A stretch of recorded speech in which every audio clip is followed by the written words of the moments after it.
सेवा धर्म महान, खरोखर सेवा धर्म महान, वैभव शिखरी राष्ट्र न्यावया प्रशस्त हा सोपान.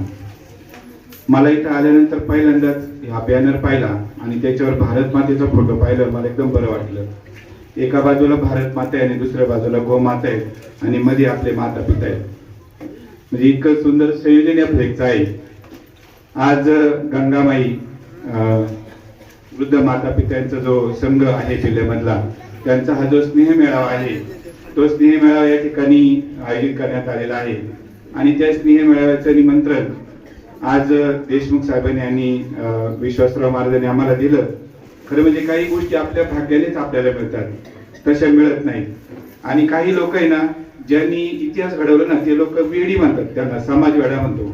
अशी ध्येयवेडी लोक ज्यांनी हा इतिहास घडवला. आज त्रिपुरारी पौर्णिमा आहे. भगवान शंकरांनी काय केलं माहिती तुम्हाला? त्रिपुरारी पौर्णिमेच्या या दिवशी, म्हणजे आज कार्तिक महिन्याची पौर्णिमा आहे, या दिवशी त्यांनी त्रिपुरारी नावाच्या राक्षसाचा वध केला, की जो जनसामान्यांना त्रास देत होता, देवदेवतांना त्रास देत होता.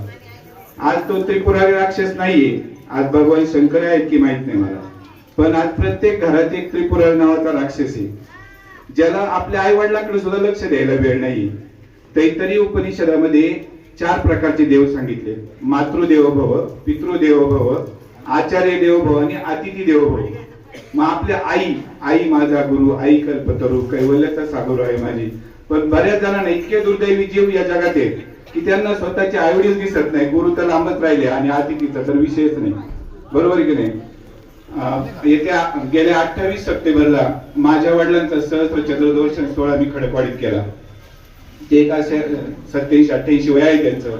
तर त्यांना इतका वाचण्याचा छंद होता की त्यांनी बऱ्याच डायऱ्या लिहिल्या आणि मग त्या डायऱ्यांचे आम्ही 2 पुस्तकं तयार केले. त्या पुस्तकांना मी 80-90 हजार रुपये घातले आणि 1,500-2 हजार लोकांचा सोहळा होता. पण जेव्हा मला समजलं की अशी व्यक्ती आहे साकोरीमध्ये की ती अशी वृद्ध मातेपित्यांची सेवा करते. इथे या ठिकाणी आमचे मित्र आहेत डॉक्टर आदिनाथ गागरे, मॅककेअर हॉस्पिटल अहिल्यानगर, या ठिकाणी ते रेडिओलॉजिस्ट आहेत. त्यांचा आणि विश्वासराव महाराजांचा संबंध आला आणि त्यानंतर देशमुख साहेबांचा संबंध आला. आणि एकदाच मी त्या माणसाला भेटलो, पण मी त्या माणसाचा फॅन होऊन गेलो.